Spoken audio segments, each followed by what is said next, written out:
Hi everyone. तो ये pulp chapter का ही लेक्चर है हिंदी में।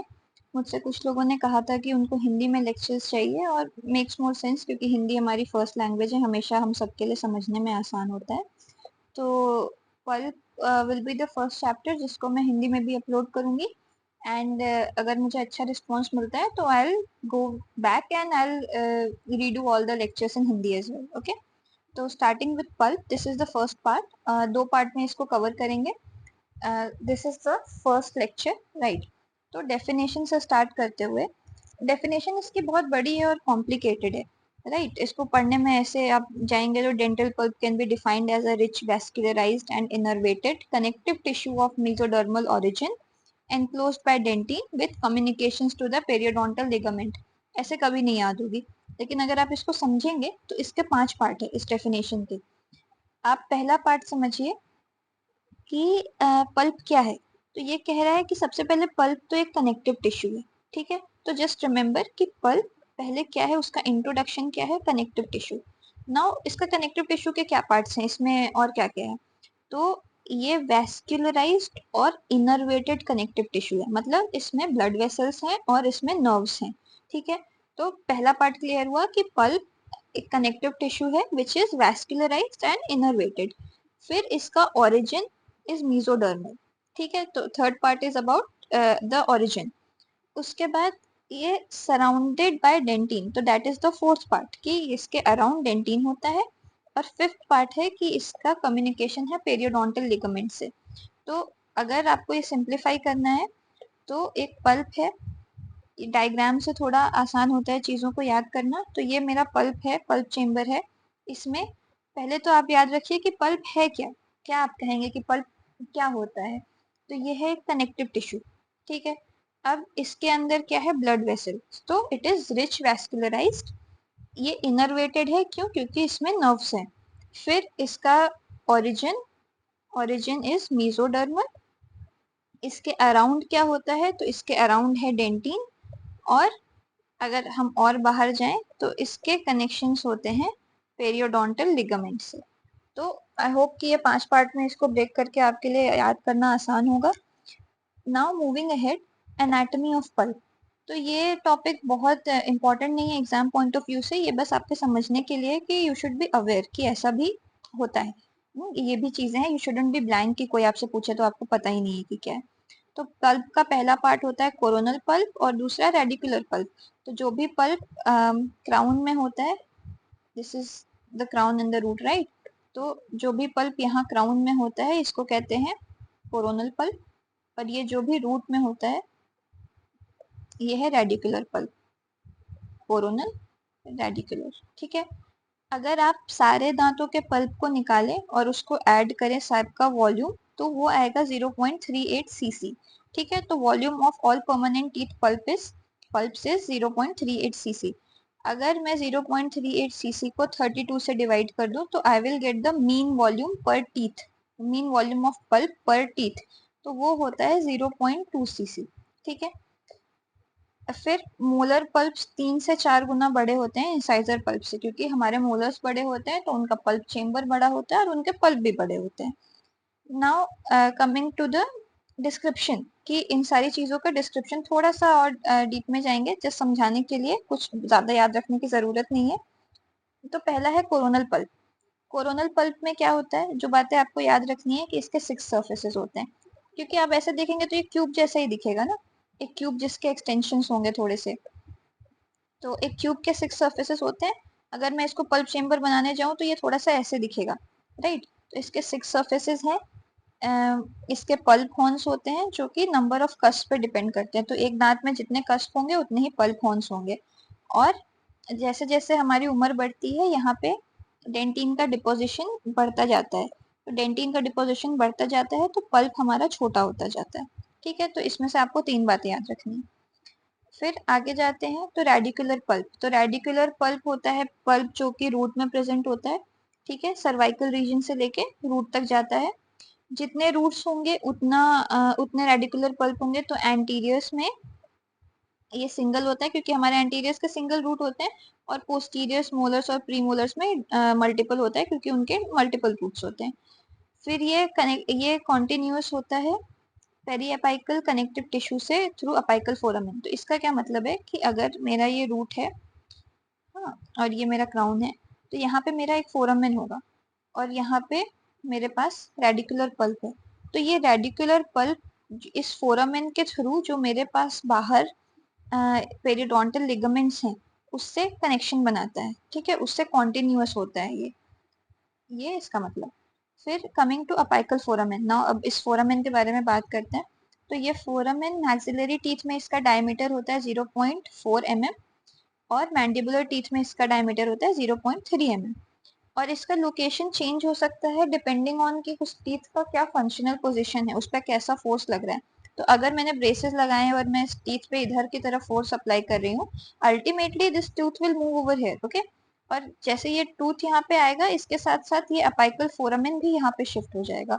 The location and the shape of foramen may change according to the functional influence on the teeth, okay. फिर fourth part है accessory canals. तो accessory canals क्या होते हैं? should not have erased this. Accessory canals होते हैं कि वो अनोमली है कि वो यहाँ पे आपके पेरियोडोंटल लिगामेंट और आउटसाइड टिश्यू से एक कनाल बनेगा यहाँ की तरफ, रेडिकुलर पल्प को आपके आउटसाइड पेरियोडोंटल टिश्यू से कनेक्ट करेगा। ये कनाल क्यों बनता है? क्योंकि आपका HERS पहले लॉस हो गया। यहाँ पे जब टूथ फॉर्मेशन के टाइम पे हमारे पास HERS होता है तो वो हमारे सीमेंटम के डिपॉजिट होने के पहले ही लूज हो गया। तो यहाँ पे एक होल रह गया जो कि डेंटिन के थ्रू जाके और रेडिकुलर पल्प को आउटसाइड पेरियोडोंटल टिश्यू से कनेक्ट करता है और इसकी वजह से क्या होता है कि इन्फेक्शन स्प्रेड हो सकते हैं, ठीक है। तो ये इसका क्लिनिकल सिग्निफिकेंस है। फिर अब आते हैं स्ट्रक्चर ऑफ द पल्प कि पल्प में क्या क्या होता है। तो पल्प के 4 लेयर्स होते हैं। पहला है ओडोंटोब्लास्ट जिसमें होते हैं, इसको कहते हैं odontogenic zone. Odontogenic zone of the pulp. तो आप यहाँ पे देखेंगे अगर ये पहला लेयर है, इसमें ओडोंटोब्लास्ट होते हैं, लेयर 1। ये है odontoblast, odontogenic zone of the pulp. फिर दूसरा लेयर आता है ये है सेल फ्री जोन। यहाँ पे कुछ नहीं होता, ये एम्प्टी स्पेस है, ये है सेल फ्री जोन। फिर पीछे जाऊं मैं अगर, तो उसके नीचे होती है ये सेल रिच जोन। इसमें बहुत सारे सेल्स होते हैं, कौन कौन से होते हैं उसके बारे में बाद में बात करेंगे। और उसके अंदर जो भी है, यहाँ से इसके अंदर यहाँ से जो भी है ये सब है पल्प कोर, ठीक है। तो इसके 4 लेयर हैं। पहला है ओडोंटोजेनिक जोन, दूसरा है सेल फ्री जोन, तीसरा है सेल रिच जोन और चौथा है पल्प कोर।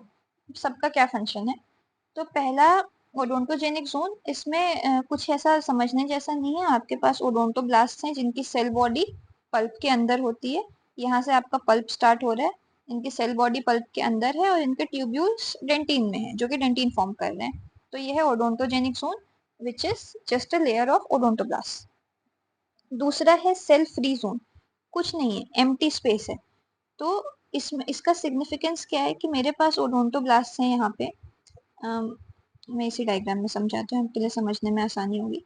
तो मेरे पास ओडोंटोब्लास्ट है यहाँ पे। कल को मुझे डेंटिन और थिक करनी है, ठीक है, मेरी एज बढ़ रही है, मुझे यहाँ पे भी डेंटिन चाहिए ना। तो क्या होगा कि ये ओडोंटोब्लास्ट यहाँ पे मूव कर जाएंगे और इनके प्रोसेसेस यहाँ पे एक्सटेंड करेंगे। तो ये एम्प्टी स्पेस अलाउ करता है ओडोंटोब्लास्ट को पल्प के टुवर्ड्स मूव करने के लिए for formation of new dentin. तो अगर यहाँ पे जो लिखा हुआ है बुक में कि cell free zone is a space in which sorry, I should use a different color. It is a space in which the odontoblasts may move pulpwards during tooth development. तो जैसे जैसे हमारा दांत डेवलप होता है हमको और डेंटिन चाहिए, हमारी एज बढ़ रही है, कुछ केरियस ये हो गया तो हमको और डेंटिन चाहिए। तो ये स्पेस अलाउ करेगा कि ओडोंटोब्लास्ट और पीछे मूव कर पाए और यहाँ पे और डेंटिन का फॉर्मेशन हो पाए, ठीक है। फिर है सेल रिच जोन। तो ये एक लेयर है जहाँ पे बहुत सारे सेल्स होते हैं, जैसा उसका नाम है सेल रिच जोन। मेनली कौन कौन से सेल्स होते हैं इसमें? मेनली होते हैं फाइब्रोब्लास्ट और अनडिफरेंशिएटेड मेसेनकाइमल सेल्स, ओके। क्यों होते हैं, इनका क्या फंक्शन है, अभी नेक्स्ट स्लाइड में डिस्कस करेंगे। और दूसरा इम्पोर्टेंट पॉइंट क्या है कि ये केवल कोरोनल पल्प में होता है, ये रेडिकुलर पल्प में प्रेजेंट नहीं होता है, केवल कोरोनल पल्प में ये लेयर प्रेजेंट होती है और प्री इरप्टिव फेज में इसका फॉर्मेशन होता है। तो अगर आपको इसको बारे में 3 बातें याद रखनी है, तो पहला इसमें कौन से सेल्स होते हैं, तो वो है फाइब्रोब्लास्ट और अनडिफरेंशिएटेड मेसेंकाइमल सेल्स। दूसरा कि ये कोरोनल पल्प में केवल होता है, रेडिकुलर में नहीं होता। और तीसरा कि प्री इरप्टिव फेज में फॉर्म होता है। चौथी लेयर है पल्प कोर। तो पल्प कोर में जो भी इसके अंदर है, इस लेयर के अंदर यहाँ से लेके यहाँ तक जो भी प्रेजेंट है वो है पल्प कोर। इसमें नर्व्स और ब्लड वेसल्स मेनली होते हैं। आगे जाते हैं इसके थोड़े और डिटेल में, पल्प के कंपोनेंट्स में और क्या क्या होता है। तो जो भी कंपोनेंट्स मैंने लिस्ट किए हैं यहाँ पे समराइज करके बुक से किए हैं, बुक में बहुत ज़्यादा था, इतना एक्सटेंसिव जानने की ज़रूरत नहीं है, इतना भी जानने की बहुत ज़्यादा ज़रूरत नहीं है, लेकिन आपको अवेयरनेस होनी चाहिए इसके रिगार्डिंग। तो पहला है इंटरसेलुलर सब्सटेंस। ये क्या होता है, ये ग्राउंड मैट्रिक्स होता है। जो भी यहाँ पे आपको जेल लाइक सब्सटेंस होगा, जो भी इसका मैट्रिक्स बनाएगा लाइक ग्रेवी, तो वो होता है इंटरसेलुलर सब्सटेंस। ये बना होता है ग्लूकोअमीनोग्लाइकेन से और प्रोटियोग्लाइकेन से। इसका फंक्शन क्या है कि ये पल्प को सपोर्ट करेगा और मीडियम की तरह एक्ट करेगा न्यूट्रिएंट्स के ट्रांसपोर्ट के लिए। तो ब्लड से न्यूट्रिएंट्स ग्राउंड मैट्रिक्स में जाएंगे और उसमें वो पल्प को नरिशमेंट प्रोवाइड करेगा। फिर यहाँ से जो एक्सक्रीटरी सब्सटेंस होगा वो ब्लड में जाएगा through ground matrix, intercellular substance, ठीक है। तो इसके लिए हेल्प करेगा ये। दूसरा कंपोनेंट है फाइब्रोब्लास्ट। तो फाइब्रोब्लास्ट क्या होता है कि पल्प स्पेशलाइज्ड कनेक्टिव टिश्यू है, क्योंकि इसमें इलास्टिक फाइबर्स नहीं होते हैं। लेकिन फाइब्रोब्लास्ट सबसे ज्यादा न्यूमरस सेल्स होते हैं पल्प में, like highest number of cells in the pulp are fibroblast. अब क्यों होते हैं, क्योंकि ये पल्प मैट्रिक्स का फॉर्मेशन और डिग्रेडेशन दोनों करते हैं। तो पल्प ये फाइब्रोब्लास्ट जब पल्प यंग है तो ये ग्राउंड मैट्रिक्स का फॉर्मेशन करेंगे, उसको ले डाउन करेंगे, पूरा उसको बनाएंगे। लेकिन जैसे जैसे पल्प अब बूढ़ा हो रहा है, हमारा दांत बूढ़ा हो रहा है, एज वी ग्रोस ओल्ड, इसकी मॉर्फोलॉजी चेंज होगी और ये फाइब्रोब्लास्ट बन जाएंगे फाइब्रोसाइट्स। अब फाइब्रोसाइट्स क्या करेंगे कि वो इसी का डिग्रेडेशन कर देंगे, वो धीरे धीरे करके इसी पल्प मैट्रिक्स को एब्जॉर्ब करते जाएंगे और खत्म कर देंगे। तो इसमें चेंजेस क्या आते हैं, फाइब्रोब्लास्ट और फाइब्रोसाइट्स में क्या डिफरेंस है। ऑल्दो ये सेम सेल्स हैं, समय के साथ बदल गए हैं, लेकिन इनका मॉर्फोलॉजी, इनका फंक्शन दोनों बदलता है। तो फंक्शन ये बदलता है कि ये फॉर्म कर रहा है ग्राउंड मैट्रिक्स और ये डिग्रेड कर रहा है ग्राउंड मैट्रिक्स। इसमें और मॉर्फोलॉजी में क्या फंक्शन आ रहा है, डिफरेंस आ रहा है कि ये है स्टिलेट शेप। तो इसका शेप थोड़ा सा ऐसे होता है, इसमें बहुत सारे लंबे लंबे प्रोसेसेस होते हैं, बहुत सारे ऑर्गेनल्स होते हैं। फाइब्रोसाइट्स बन जाते हैं स्पिंडल शेप, इसमें बहुत छोटे से प्रोसेसेस होंगे, बहुत कम प्रोसेसेस होंगे, हम्म, और बहुत कम इंटरसेल्युलर ऑर्गेनल्स होंगे, इंट्रासेल्युलर ऑर्गेनल्स। और फंक्शन का डिफरेंस बता ही दिया मैंने आपको कि ये फॉर्म करता है, ये डिग्रेड करता है। फिर इसमें लिखा है कि जैसे जैसे हमारा पल्प ओल्ड होता जाता है, उसमें फाइबर्स का डिपोजिशन बढ़ जाता है, तो उसकी वैस्कुलैरिटी और ऑर्गेनल्स, फंक्शनल सेल्स जो होते हैं वो कम होते जाएंगे और फाइबर्स डिपोजिशन ज्यादा होता जाएगा। फिर थर्ड कंपोनेंट है फाइबर्स। तो मेनली कौन से फाइबर्स होते हैं पल्प में, टाइप 1 और टाइप 3, ठीक है। और इसका एक हॉलमार्क होता है कि इन कोलेजन फाइबर्स में आफ्टर एवरी 64 नैनोमीटर्स स्ट्राइएशंस मिलेंगे आपको। तो हर 64 नैनोमीटर के गैप के बाद स्ट्राइएशन मिलेगा, ये इसका हॉलमार्क है। चौथा कंपोनेंट है अनडिफरेंशिएटेड मेसेंकाइमल सेल्स। तो ये मैंने बताया था कि इसमें होते हैं सेल रिच जोन में। तो इनका क्या फंक्शन होता है, ये होते हैं टोटीपोटेंट सेल्स। टोटीपोटेंट मतलब कि ये किसी भी और जब जरूरत पड़ती है तो ये डिफरेंशिएट होके कोई भी और सेल बना लेंगे। तो ये मेरे पास मेसेंकाइमल सेल्स है अनडिफरेंशिएटेड। अभी अगर मुझे जरूरत है और डेंटिन की, तो ये ओडोंटोब्लास्ट में डिफरेंशिएट हो जाएंगे। अगर मुझे डिफेंस की जरूरत है, कुछ इन्फेक्शन हो गया मेरे पल्प में, तो ये मैक्रोफेजेस बन जाएंगे। और अगर मेरे पल्प में मुझे फाइबर्स की और ज़रूरत है, तो ये फाइब्रोब्लास्ट बन जाएंगे, या मुझे और मैट्रिक्स की ज़रूरत है तो ये फाइब्रोब्लास्ट बन जाएंगे। तो डिपेंडिंग ऑन द सिचुएशन ये खुद को डिफरेंट चीज़ों में डिफ्रेंशिएट कर सकते हैं और उसका फॉर्मेशन करेंगे, ठीक है। तो ये है अनडिफ्रेंशिएटेड मेसेंकाइमल सेल्स का फंक्शन। उसके बाद डिफेंस सेल्स, तो वो पल्प के डिफेंस में काम करते हैं। We have blood vessels in the pulp, तो उसके साथ साथ हमको ब्लड के साथ साथ macrophages, mast cells, plasma cells, ये सब आते हैं और पल्प के डिफेंस में काम करते हैं। तो पल्पल स्टेम सेल्स, ये वो सेल्स होते हैं कि जब हमारे दूध के दांत गिर जाते हैं, एक्सफोलिएट हो जाते हैं, उसके बाद कुछ स्टेम सेल्स, उसके रेमिनेंट्स रह जाते हैं हमारे माउथ में। तो जब अगर हमको कभी और डेंटिन की ज़रूरत होती है, हमारे ओडोंटोब्लास्ट इंजर हो गए किसी कैविटी की वजह से, केरीज की वजह से, और हमको वहाँ पे डेंटिन फॉर्मेशन चाहिए नया, तो वहाँ पे ये सेल्स माइग्रेट करते हैं, नया ओडोंटोब्लास्ट बनाते हैं, और ये नए ओडोंटोब्लास्ट वहाँ पे नया डेंटिन ले करते हैं। ये पल्पल स्टेम सेल्स का फंक्शन है। फिर सेवेंथ होता है ओडोंटोब्लास्ट, तो ओडोंटोब्लास्ट हम सबको पता है डेंटिन फॉर्मिंग सेल्स हैं, और सेकेंड मोस्ट प्रोमिनेंट सेल्स होते हैं पल्प में। फिर उसके अलावा हमारे पल्प में blood vessels, lymph vessels, nerves और नर्व एंडिंग्स प्रेजेंट होते हैं। Now last topic is function of the pulp. तो पल्प के क्या क्या फंक्शंस होते हैं? तो पल्प के मेनली 5 फंक्शंस होते हैं: इंडक्टिव, फॉर्मेटिव, न्यूट्रिटिव, प्रोटेक्टिव और डिफेंसिव। इन सब का मतलब मैं समझाती हूँ आपको। पहला है इंडक्टिव। तो इंडक्टिव का मतलब होता है इंड्यूस करना, कोई चीज किसी चीज को स्टार्ट करना, उसका सिग्नल करना, किसी चीज का प्रोडक्शन। तो पहले जब हमारे मुंह में टीथ का डेवलपमेंट हो रहा होता है ओरल कैविटी में, तो क्या होता है, हमारे पास एक ओरल एपिथेलियम होती है और उसके नीचे पल्प प्राइमोडियम होता है। तो पल्प प्राइमोडियम क्या करता है कि वो ओरल एपिथेलियम को सिग्नल करता है कि अब इनामल ऑर्गन फॉर्मेशन स्टार्ट करो। तो इसके सिग्नलिंग की वजह से हमारा इनामल ऑर्गन बनता है। तो ये पहला इंडक्टिव फंक्शन है कि pulp primordium leads to formation और डिफरेंशिएशन ऑफ इनामल ऑर्गन। फिर जब इनामल ऑर्गन फॉर्म हो गया, तो अभी भी वहां पे नीचे पल्प प्राइमोडियम प्रेजेंट है। तो पल्प प्राइमोडियम फिर से सिग्नल करता है इनामल ऑर्गन को कि कौन सा टाइप का टीथ बनाना है इनामल ऑर्गन को। ये भी पल्प प्राइमोडियम डिसाइड करेगा कि उसको इंसाइजर बनाना है या मोलर बनाना है, ये कौन सा टाइप ऑफ टीथ बनेगा, ये भी सिग्नल पल्प प्राइमोडियम देगा। तो इसका पहला फंक्शन है कि pulp primordium interacts with the oral epithelial cells which leads to differentiation of the dental lamina and enamel organ formation। ठीक है, तो पहला ये फंक्शन है।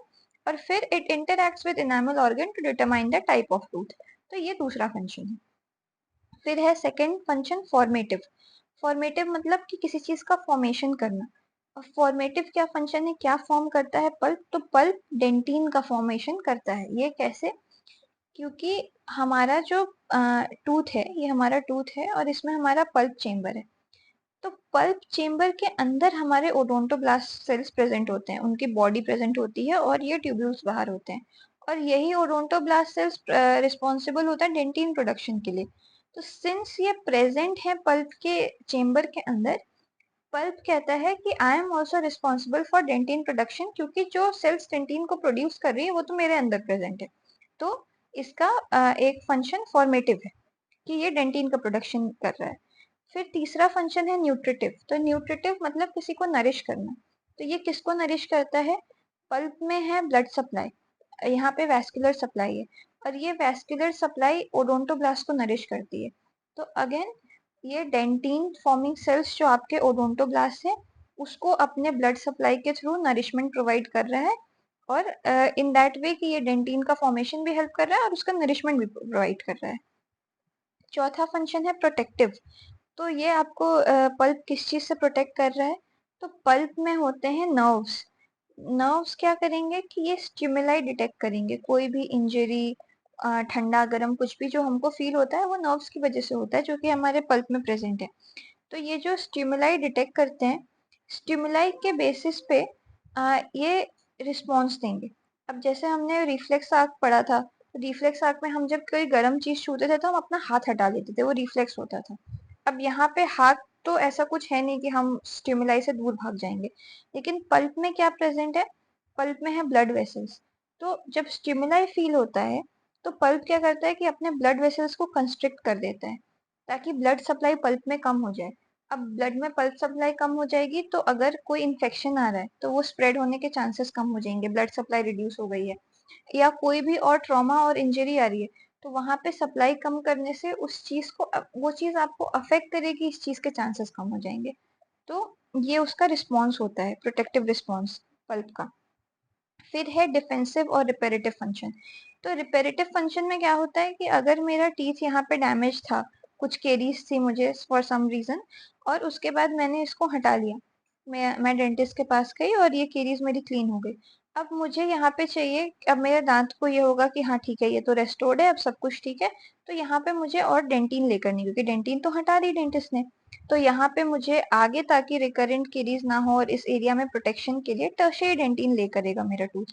तो वो सिग्नल कौन भेजेगा? वो सिग्नल पल्प भेजेगा, सॉरी, ये सिग्नल पल्प भेजेगा कि अभी यहाँ पे मुझे टर्शियरी डेंटिन ले करना है। तो यहाँ पे जो भी सेल्स होते हैं, मैंने बताया था कि उसमें सेल रिच जोन में मीसेंकाइमल सेल्स होते हैं, वो ओडोंटोब्लास्ट बनाएंगे और यहाँ पे जाके नया डेंटिन ले होगा। तो ये फंक्शन पल्प करेगा। तो ये मुझे आगे किसी केरी से यहाँ पे प्रोटेक्शन प्रोवाइड कर रहा है, तो डिफेंसिव भी है। और रिपेरेटिव है कि एक बार डैमेज हो चुका है तो उसको रिपेयर करने का हम ये कर रहे हैं, कोशिश कर रहे हैं। तो this is it for first part. इसमें पल्प का ये पोर्शन कवर हो गया है। नेक्स्ट लेक्चर में कंप्लीट पल्प चैप्टर कवर हो जाएगा।